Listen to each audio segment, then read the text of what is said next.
Today I would like to discuss and review a very interesting knife.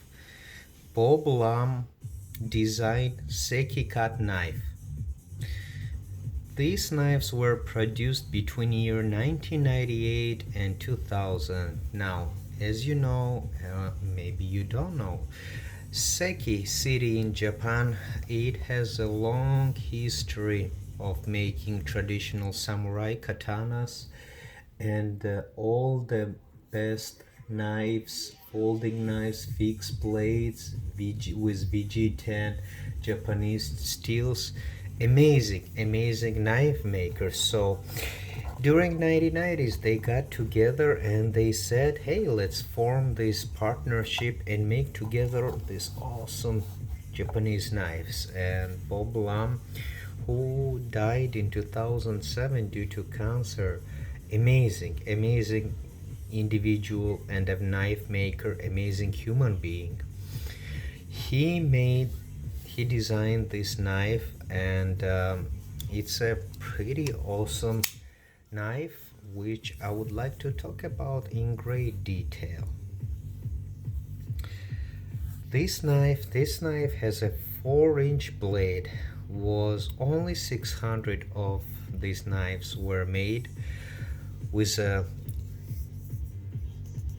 aircraft aerospace aluminum steel black handles and D2 Japanese steel blade made in Japan with washers, high quality double washers per each side of the knife blade inside. And it's a very interesting knife, a very beautiful knife, very compact and lightweight, weighs about 5.5 ounces if I'm not mistaken. Such a smooth action with a quick move of hand, you can pretty much open this knife. It's an amazing knife in many ways. The blade shape, spear point, I would say,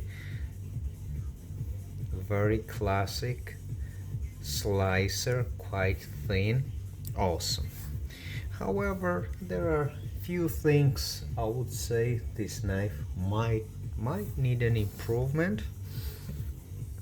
So let's talk about all the details about this knife.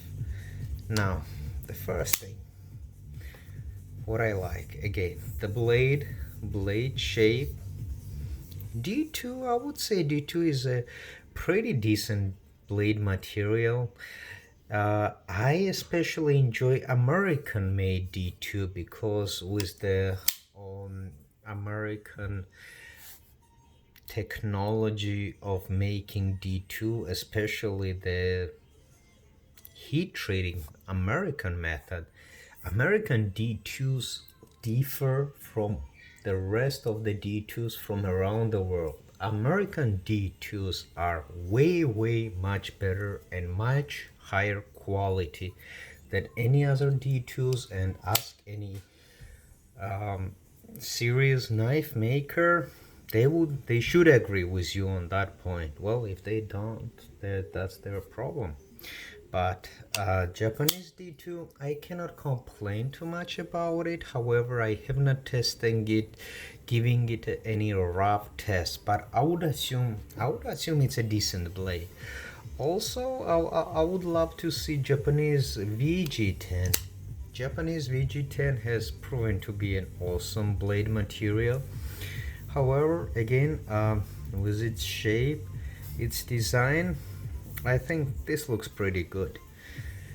Now, what I don't like about this knife, the aluminum handles, so slippery. When I was playing with this knife, first few minutes I got, it just slipped and fell off my hands. That's how slippery is this material. So personally, I would like to see some sort of, not G10, but some kind of a jimping design here so it holds better and it stays better in your hand. Maybe jumping around here would have been also good, so your finger would rest much more stably. There is some hold on the bottom part of the knife, but again, I think slightly better design of the handle would definitely serve this knife a better purpose. The clip, pocket clip, it's only one-sided. The tip down carry. I wish there was an option to move it to another side. Couple of holes here, couple of holes there. I always respect it.